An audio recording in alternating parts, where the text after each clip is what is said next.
ቆልፈሽው እንዴ? እኔ አልቆለፍኩትም። እሺ ታዲያ ቁልፉ የታል? ከውጭ በኩል ነበረ። ከውጭ በኩል?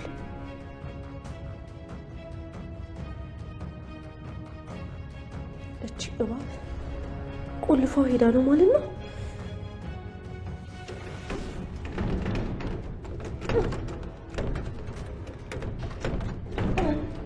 ከዚህ ቤት ካሁን ጀምሮ ተባረሻል። ጨርቄን ማቄን ሳትይ አሁኑኑ ጨርቅሽን ሰብስበሽ ከዚህ ቤት ውልቅ በይ። ውጪ። ሳኩልሽ። ስሚ አንቺ ርካሽ። ቆይ እንዴት ነው የማይደርሽ? ትሰሚኛለሽ? እኔ ርካሽ ሰው አይደለሁም፣ ክብር ያለኝ ሴት ነኝ። እሺ። አረ ለዚህም በቃሽ። ጭራሽ አልነቅሽኝ። ሁለተኛ እጄ እንዳትነኪኝ። በግድ እንድናገርሽ አታርጊኝ። እኔ ሰላም ነው የምፈልገው። የጀመርሽው ነገር ካላቆምሽ ከዚህም በላይ ሊፈጠር ይችላል። ምንድነው ደግሞ ጀመርኩት? በደንብ እንተዋወቃለን። ቃል አንድ ነገር ልንገርሽ፣ መቼም አይሳካልሽ። መቼም በ10 ጣት ይፈርምልሻለሁ። እኔ ነኝ የማሸነፈው። ምን የምትቀባጥሪው? የምን አዲስ ነገር ነው የምታወሪው? የምን ማሸነፍ ነው? ቆይ ለምን የሰማሽውን በቀጥታ ትናገሪው? ቃል አየሽ፣ አንቺ በጣም ፈሪ ሰው ነሽ። ገና ለገና ቅዴ ታወቀብኝ ብለሽ መፍራት ጀምረሻል። ቆይ አሁን እንደዚህ ይሆንሽ ሳወርድሽ እንዴት ልትሆኚ ነው? እኔ ሁሉንም ነገር በምክንያት ነው የማደርገው። ገባሽ? በምክንያት ካንቺ በታች ሆኜ እንደፈለግሽ ስትረግጪ ይኖርሻል። ለዓላማዬ ስል ምንም ነገር ሳልል ታግሼሻለሁ። አንቺ ግን የትዕግስቴ መጠን ምን ያህል እንደሆነ አልገባሽም። እመኝ፣ በትዬ ጉዳይ ላይ ያቀድሽው ነገር ካላቆምሽ መቼም አልተውሽም። መቼም። እቺ ቆይ ብሌን ናት ወይስ ሌላ ሰው? ከመቼ ጀምሮ ነው ደግሞ እንደዚህ አይነት ሰው ነች? የፈጣሪ ያለ በዚህ አይነት ማንነቷ እንደወሰድኩባት ካወቀች። በኃይሉ ወይ ቃልዬ፣ ብሌንን ቆይ እስከ መቼ ነው የምንታገሳት? ሁሌ እኮ በመንገዳችን እየገባች ነው። ከዚህ በኋላ ደግሞ በህይወት ከቆየች ለኛም ቢሆን አደጋ ነው። ስለዚህ በቃ አስወግዳት። እሺ እሺ፣ እንደምታደርገው ደግሞ ተማመንብሃለሁ። አታስቢ አታስቢ፣ ድል ሁሌም ቢሆን የኛ ናት። ሰላም ሰላም፣ ወደ ቻናሌ ቤተሰቦች እንዴት ናችሁልኝ? እንኳን ወደ እኔ ዩቲዩብ ቻናል በሰላም መጣችሁልኝ። ደህና ናችሁ ወይ የኔ ውድ ቤተሰቦች?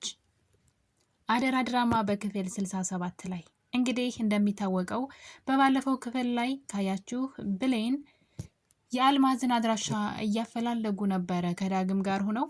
ታዲያ እንግዲህ የሆነ ፍንጭ አግኝተው ነበር። በቅርቡ ልጇ የሞተባት አልማዝ የምትባል እላይ ሰፈራለች የሚል ወሬ ሰምተዋል ማለት ነው ዳግም እና ብሌን። በዚህም መሰረት እንግዲህ እዛ ሰፈር አልማዝ የምትባል በቅርቡ ሀዘን ላይ የሆነች ሴትን እንፈልጋለን ብለው ተነስተዋል ማለት ነው።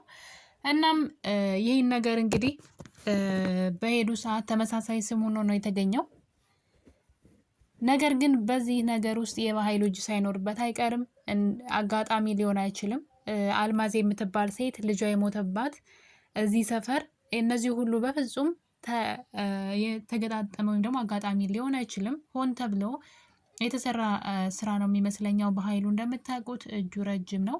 ይህን ነገርም እሱ ፊክስ ያደረገው ይመስለኛል። ምክንያቱም ደግሞ ብሌን ይህን ነገር ከሰማች በኋላ የአልማዝን በህይወት መኖር ወይም ደግሞ እዚህ ሰፈር አለች የሚባለውን ነገር ከሰማች በኋላ እህቷ ጋር ደውላ ደግሞ ሞተች የሚል ነገር አልሰማችም። እንግዲህ የሆነ ሰው የሞተ ሰው ከሆነ ያው በህይወት እንደሌለ ነው አይደል የሚነገረው። እንደውም ቆይ ልጥራልሽ ሁሉ ብላት ነበረ። እነዚህ ሁሉ አልማዝ በህይወት እንዳለች የሚያሳዩ ምልክቶች ናቸው። ለዛም እንግዲህ ብሌን ወደ ሰላም ሄዳ እንዲያረጋጋት ብላ ይህን ነገር ነግራት ነበረ። ሰላም ግን እኔ ስለተጨነኩኝና ሰላም ስላጣሁኝ ነው አይደለ እንደዚህ የምትይኝ? እኔ ለማረጋጋት ብለሽ ነው አይደለ? አይን እያየ እኮ ነው የሞተችው።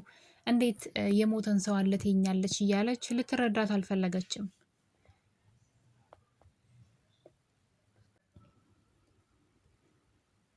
ይህ አጋጣሚ ደግሞ ለቃል በጣም አሪፍ ነው የሆነላት። ሰላም በደንብ እንድታብድና ራሷን እንድትስት እያደረገች ትገኛለች። ቃል በሌላ በኩል ብሌን ደግሞ ሰላምን ለመታደግ እየተሯሯጠች ነው። ቃል እንግዲህ ሀሳቧ ምንድን ነው? ሰላም በዚህ ከቀጠለችና የምታብድ ከሆነ ራሷን መቆጣጠር ማትችል ከሆነ እኔ ያላትን ንብረት ሁሉ ለእኔ ይሆናል፣ እኔ ይቆጣጠራለሁ፣ እኔ ያስተዳድራለሁኝ፣ እኔ ባለቤት ሆናለሁ ብላ ይህን ነገር እንግዲህ አስባበት ጭራሽ የህግ ሰው ሳይቀር አናግራለች ማለት ነው። አንድ ሰው በእንደዚህ አይነት ሁኔታ ውስጥ ቢሆንና ልጅ ቢኖራቸው ልጆቻቸው ይህን ነገር ፊክስ ማድረግ እነሱ ማስተዳደር ይችላሉ ወይ የሚል የህግ ሰው ጠይቃ ነበረ። የልጅነት ማረጋገጫ ካለሽ አዎ ትችያለሽ ተብላለች። ይህን ነገር እንግዲህ መጠቀም እንዳለባት አስባለች። ሰላምን በደንብ አድርጋ በዚህ ነገር ራሷን እየወቀሰች እንድትታመምና ታማሚ እንድትሆን እሷ ደግሞ የሰላምን የሆነ ነገር ሁሉ እንድትቆጣጠር ኳልኩሌት አድርጋለች ቃል። በዚህም የተነሳ እንግዲህ ይሄ አልበቃ ብሎ ግን የሚገርመው ነገር ሰላም ራሷ ይህን ሀሳብ እንዴት እንዳሰበችው አላውቅም። ሰላም በህልሟ እንግዲህ በኃይሉ ልክ ሰላም ታማለች። በዛ ሰዓት እንግዲህ ሁለቱንም ከቤት ጠራርጎ ሲያስወጣቸው በህልሟ ታያለች። በዛ የተነሳ እንግዲህ እኔ ነገ ብታመም ልጄ የትም ትወድቃለች በማለት ሰላም ጠበቃ ይዛ መታ እንግዲህ ንብረቷን ሁሉ ቃል እንድታስተዳድርና ቃል ውክልና እንዲኖራት እያደረገች ትገኛለች ማለት ነው። በጣም ከባድ ነው ይሄ ነገር። አንዴ እጇ ገባ ማለት እንግዲህ ሰላምን እስከ መግደልም ልደርስ ትችላለች ማለት ነው ቃል። ታዲያ እንግዲህ አሁን ከበኃይሉ ጋር እየሰራች ያለችው ቃል ማለት ነው ብሌን የአልማዝን መኖር እንደተጠራጠረች እና ደውላ ቤተሰቦቿ ጋር ነገሩ እንዳጣራች በሰማች ቅጽበት እንግዲህ ለበኃይሉ ደውላለች ነበረ። በኃይሉም እንግዲህ ብሌንን እየተከታተላት ነው። ጭራሽ ብሌንን ግደላትም እያለች ነው አሁን ላይ። አንዳንዴ ገንዘብ በጣም ከባድ ነው፣ ራስን ሁሉ ነው የሚያሳጣውና እንግዲህ ገንዘቡን ላለማጣት ብላ ብሌንን ግደላት እያለች ነው በኃይሉን። በዚህ መጠን ጨካኝ ነው ብዬ አላስብም። የእህቱ ልጅ ናት ምንም ቢሆን። በእርግጥ እሱ ለማንም ሰው አይመለስም። ነገር ግን ብሌንንም ለመግደል መሞከሩ የማይቀር ነው ማለት ነው። መንገዳቸው ላይ ከቆመች እሱ አሁን ላይ እህትዬን እንድትጎዷት አልፈልግም፣ ሰላምን እንድትጎዷት አልፈልግም፣ ነፃነቷን አውጅላታለሁ እያለች ነው። የምትጠራጠራቸውን ነገሮች ሁሉ ገጣጥማ እንግዲህ በእርግጠኝነት ወይዘሮ አልማዝ በህይወት አለች ብላ እያሰበች ነው። ለዛም እንግዲህ ወደ ተጠቆሙበት ቦታ ሄዳ ነበረ። በሄደች ሰዓት ግን ሌላ አልማዝ ሆና ነው የተገኘችው ማለት ነው።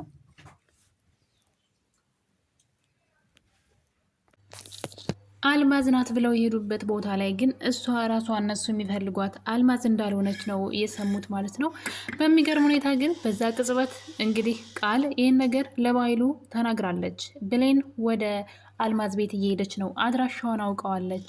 ስለዚህ ሳትቀድም ቅደማት ብለው ማለት ነው አቶ በኃይሉ ወደ ሰላም ቤት እየሄደ ነበረ። ከሄደ በኋላ እንግዲህ ምንም እነሱ ተመልሰው አንቀድሞ ማለት ነው እኛ የምንፈልጋት አይደለችም ብለው ግን እኮ አንድ ሰጣቸው። እንዴት እንደዛ ሊሆን እንደቻለ አላውቅም። በመጨረሻም እንግዲህ በኃይሉ አልማዝን አግኝቷታል። ነገር ግን እዚህ ጋር እንግዲህ ያልገባኝ ነገር ምንድን ነው፣ በኃይሉ አልማዝን ካገኛት በኋላ በረታሽ ወይ? ቆይ ልጅ እንዳለሽ አላውቅም ነበረ ይላታል። እሷም የእህቷ ልጅ እንደሆነና እህቷ ከሞተች በኋላ እሷ እናት ሆና እንዳሳደገችው ስትነግረው አቶ በኃይሉ የሆነ ጥያቄ ውስጡ ላይ ተፈጥሮበታል እና የሆነ ምንድን ነው ነገሩ ግራ የገባኝ ነገር አለ እዚህ ጋር። እንግዲህ በኃይሉ ለምንድን ነው የእህቷ ልጅ ያስጨነቀው? እና ምናልባት ከሱ ህይወት ጋር የተያያዘ ነገር እንዳይኖረው ብዬ ነው። በጣም ያዘነም ይመስላል፣ የደነገጠም ይመስላል። እና ምን አይነት ታሪክ ከሱ ጋር የተያያዘ እንዳለው ባላውቅም ግን የአልማዝ ልጅ ወይም ደግሞ አሁን የሞተብኝ ያለችው የእህቷ ልጅ ማለት ነው ከበኃይሉ ታሪክ ጋር የተያያዘ ነገር ያለው ይመስለኛል። ታዲያ በኃይሉ እንግዲህ ቃል ናት የላከችኝ ብሌን ወደዚህ አልማዝም እንግዲህ እንዴት ቃልን አምነህ እዚህ ትመጣለህ? የተጫወተችብ ነው ብለዋለች። በዛ የተነሳ በኃይሉ ምናልባት ቃልን ለመጉዳት ሊያስብ ይችላል። አሁን ደግሞ በድጋሚ ሆን በላይ እየተጫወተችብኝ ነው ብሎ እያሰበ ይገኛል ማለት ነው። ታዲያ እንግዲህ በዚህ መሀል ሰላም ደግሞ ጠበቃ ማምጣቷ ነገሮችን እያከረሯት ይገኛል ማለት ነው። ወይዘሮ ሰላም ለቃል ውክልና ለመስጠት ጠበቃ ወደ ቤቷ ይዛ መጥታለች። እንግዲህ ቃል ጠበቃውን ባየችው ሰዓት ይቺ ሴትዮ በድብቅ ሌላ ዶክተር አመጣችብኝ ወይ? ምን ያለበት ምንድነው ፈስ ያለበት ዝላይ አይችልም እንደሚባለው ማለት ነው። ቃል እንግዲህ ጠበቃውን ስታይ በጣም ደንግጣ ነበረ። በየቀኑ አዳዲስ ነገር አታጣም፣ ምን ልታደርግ ነው ደግሞ ብላ ፈርታ ነበር። ነገር ግን እሷ ነገ አንድ ነገር ብሆን፣ በተለይ በህልሜ ያየሁት ነገር በኃይሉ አንድ ነገር ብሆን እዚህ ቤት ያባረርሻል፣ ምንም ታሾርሃለች አይደል? ባዶሽን ነው ከዚህ ቤት የሚያባረርሽ። ስለዚህ ካሁኑ ህይወትሽን ማስተካከል አለብኝ በማለት እንግዲህ ጠበቃ ምታ ሁሉንም ነገሯን ያላትን ንብረት ሁሉ ውክልና ልሰጣት እንደሆነና እጇንም ለመንግስት ልሰጥ ወይም ደግሞ በህግ ተፈላጊ ስለሆነች ማለት ነው እሱን ነገር ልታደርግ እንደሆነ ለቃል ትነግራታለች። የሚገርመው ነገር ግን ወደ ሰላም ህይወት የሚመጡ ሰዎች ሁሌ ቃል እንደታዘቧት ነው። ቃል እንግዲህ ለማስመሰል ሞክራ ነበረ። እናቴ እንዴት እንደዚህ ታደርጊያለሽ? እኔ እኮ ገንዘብ ሳይሆን አንቺን ነው የምፈልገው፣ እባክሽ እንደዚህ አታድርጊ እያለች ታስመስል ነበረ እና ጠበቃው በጣም ሲያያት ነበረ። አሁን ራሱ ጠበቃው ራሱ ለሰላም የሆነ ነገር የሚላት ይመስለኛል። እንደ ዶክተሩ ጎበዝ ከሆነ ማለት ነው። እንግዲህ ቃል ሌላ ነገር አድርጋ ሀሳቡን ካላስቀየረችው ልክ እንደ ዶክተሩ ለዓላማው የጸና ሰው ከሆነ በእርግጠኝነት ለሰላም የሆነ ፍንጭ ነግራታል። ወይም ደግሞ ይህን ነገር እንዳታደርግ ለቃል ምንም አይነት ውክልና እንዳሰጣት ሊነግራት ይችላል ብዬ አስባለሁ። በጣም ሲመለከታት ነበረ ምን ያክል እያስመሰለችን እንደሆነና ውስጧ የገንዘብ ፍላጎት እንዳለው። ነገር ግን ሰላም ላይ የውሸት የማስመሰል ልጅ የመምሰል ነገር እንዳለባት እየተመለከታት ነበረ። በሚገርም ሁኔታ እንግዲህ ዶክተሩም ያኔ እንደዚህ ነበረ ያደረገው። ናሙና ለመውሰድ መጥቶ እሷን በጣም ያያት ነበረ። እንዴት ነው ይቺ ቃል የሰላም ልጅ ልትሆን የቻለችው እያለ ከእግር እስከ ጥፍሯ ነበር የሚያያት እና በጣም ብሌንና እሷን ሲያስተያይ ነበረ እና ስለዚህ ጠበቃውም ተመሳሳይ ነገር የሚያደርግ ይመስለኛል። ነገር ግን እንግዲህ ይህን ነገር ብሌን ድንገት ወደ ቤት ትመጣለች ማለት ነው። ሰላምና ቃል ደግሞ እየተፈራረሙ ነበረ ከጠበቃው ጋራ። በዚህ ሰዓት እንግዲህ ከጠበቃው ጋራ ኦልሬዲ ተፈራርመው ጨርሰዋል ነገሩን። ግን ብሌን ይሄ ነገር መሆን እንደሌለበትና አልማዝ በህይወት እንዳለች ያን ነገር ደግሞ እሷ እንደምታረጋግጥላት ለሰላም ነግራት ነበረ። ስለዚህ ለቃል ውክልናውን መስጠቱን እንድትተወው ይሄን ሀሳብ እንድትተው ብትጠይቃትም ሰላም ግን አትድከሚ፣ ያደረኩትን ነገር አውቃለሁ፣ እጄን ለፖሊስ ነው መስጠት ያለብኝ፣ ስለዚህ ለልጄ ደግሞ ማድረግ ያለብኝን ነገር እያደረግኩ ነው ብላለች ማለት ነው። በኃይሉ ይህን ነገር ግን በጣም አሪፍ ነበረ። በኃይሉ እስካሁን ድረስ አላወቀም። ሰላም ጠበቃ ምታ ሁሉንም ነገር በስሟ እያደረገችላት እንደሆነ አያውቅም። ይህን ነገር ቢያውቅ በጣም አሪፍ ነበረ። ብሌንን ራሱ ያግዛታን በዚህ ሰዓት ብዬ አስባለሁ። ታዲያ ብሌን ታይ ብትላት ሰላምን እንግዲህ ሰላም ልትሰማት ፈቃደኛ አይደለችም። በዚህ የተነሳ ብሌን የራሷን ውሳኔ ወስናለች። እንግዲህ ብሌን ዳግም ጋር ደውላ ዛሬውኑ አልማዝን ይዘን መምጣት አለብን ብላለች ይመስለኛል። ከተመለሱ በኋላ በድጋሚ አልማዝ እሷ ራሷ እንደሆነች ደርሰውበታል መሰለኝ። ለዛም እንግዲህ ሰፈሩን በደንብ እንደሚያውቁትና የት እንዳለችን በደንብ እንደሚያውቁ ያስታውቃል ከንግግራቸው። ዳግም ጋር ደውላ አልማዝን ቶሎ ይዘን መምጣት አለብን፣ እትዬ የማይሆን ስህተት እየሰራች ነው ብላለች። ለዛም እንግዲህ በሚገርም ሁኔታ ሰላም እና ጠበቃው እንዲሁም ቃል ቤት ውስጥ ሳሎን ቁጭ ብለው ባሉበት ብሌን ግን ከላያቸው ላይ በሩን ቆልፋ ቁልፉን ይዛ ሄዳለች አልማዝን ይዛ እስክትመጣ ድረስ። ምክንያቱም ይህ ነገር እንግዲህ ብሌን ራሷ ተጠራጥራለች ቃል የሰላም ልጅ አለመሆኗን። በእርግጥ ተነግሯታል በግልጽ ከምርመራው በፊት ልጇ እንዳልሆነች ከራሷ ከቃል አንደበት ሰምታለች። ማመን ስላልፈለገች ብቻ ነው እንጂ ሀሳቧ ሰላምን ገሎ የሰላምን ንብረት መውሰድ ለራሷ ማድረግ ብቻ እንደሆነና እናቷ እንዳልሆነች በግልጽ ቃል ስትናገር ሰምታለች። ይህን ነገር ግን ብሌን ወደ ጎን በመተው እንግዲህ ያው አንዳንድ ያለፉበት ነገር አያስደስትም መሰለኝና መልፋትን ስለፈለገች ነው እንጂ በጣም ብዙ አማራጮች ነበሩ። ታዲያ እንግዲህ አልማዝ የት እንዳለች በደንብ የሚያውቅ ወይም ደግሞ አልማዝ በህይወት መኖሯን የሚያውቅ ሰው አንድ ሰው አለ ብሎ ዳግም እንግዲህ ለብሌን ሲያስታውሳት እያየን ነው። እሱም ሳሚ ነው። ሳሚ ከባይሉ ጋር ይሰራ ስለነበረ ይህን ነገር ያውቃል። አንቺ ደግሞ ጠይቀሽው ምንም ነገር እምቢ አይልሽም፣ ስለዚህ ሳሚ ስለ አልማዝ ያውቃል ብለው እንግዲህ ሳሚ ጋር ነው መፍትሄ የሚያገኙት ማለት ነው ስለ አልማዝ። እና ውድ ቤተሰቦች እንግዲህ ብሌን ላያቸው ላይ በሩን ቆልፋለች። እነሱም እንግዲህ ከተፈራረሙ በኋላ ጠበቃው ከቤት ለመውጣት ሲሞክር እንደምታዩት በሩ ጥርቅም ብሎ ተዘግቶ ነበረ። ማን እንደዘጋባቸው ሳያውቁ ማለት ነው። በሩ ተቆልፎባቸዋል ላያቸው ላይ። እንግዲህ በቀጣይ ክፍል ብሌን ጠበቃው ከቤት ሳይወጣ አልማዝን ይዛ ትመጣ ይሆን ወይስ ደግሞ ጠበቃው በሩን ገንጥለው ይወጡ ይሆን? በነገራችን ላይ ቃል ጠርጥራለች፣ ያው ስራዋን ስለምታውቅ ማለት ነው። በሩ እንደተቆለፈ ስታይ እንግዲህ ይህን ነገር ብሌን ናት ያደረገችው እያለች ነበረ እንደምትጠራጠራትና በዛ ላይ ሚስጥሯ እንደምታውቅ ስለምታውቅ ማለት ነው ብሌን ናት በሩን ዘግታ ሄደችው ብላ አስባለች። እንግዲህ ብሌንና ዳግም እርግጠኛ ነኝ በአሁኑ ይቀናቸዋል፣ እነሱ ያሸንፋሉ ብዬ አስባለሁኝ። በሌላ በኩል ደግሞ እንግዲህ ብሌን ከበፊቱ በጣም በብዙ ነገር ተቀይራለች ማለት ነው። ቃልን ሳይቀር እንግዲህ ካያችሁ ለምን ሳታስፈቅጂኝ ከቤት ወጣሽ? እንደውም ከዚህ በኋላ ተባረሻን ከስራ እቃሽን ይዘሽ ከዚህ ቤት ውጭ እያለች እንግዲህ ገና ሰላም እንኳን ምንም ሳትሆን ማለት ነው ብሌንን ከዚህ ቤት ለማስባረር እየሞከረች ነበረ። ታዲያ እንግዲህ ብሌንም ጉሮሯን እንቅ አርጋ ይዛ ከዚህ በኋላ ትዬን እንድትጎዳትም ሆነ እኔ እንደዚህ እንድትናገሪ አልፈቅድልሽም በማለት እንግዲህ አርፋ እንድትቀመጥ ለቃል እያስጠነቀቀቻት ትገኛለች። ቃል ራሱ ልጅቷን ፈርታታለች አሁን ላይ እና ብሌን ቀደም ብላ ይህን ንቃቷን ብታመጣው ኑሮ በጣም ብዙ ነገሮች እንደዚህ አይበላሹም ነበረ።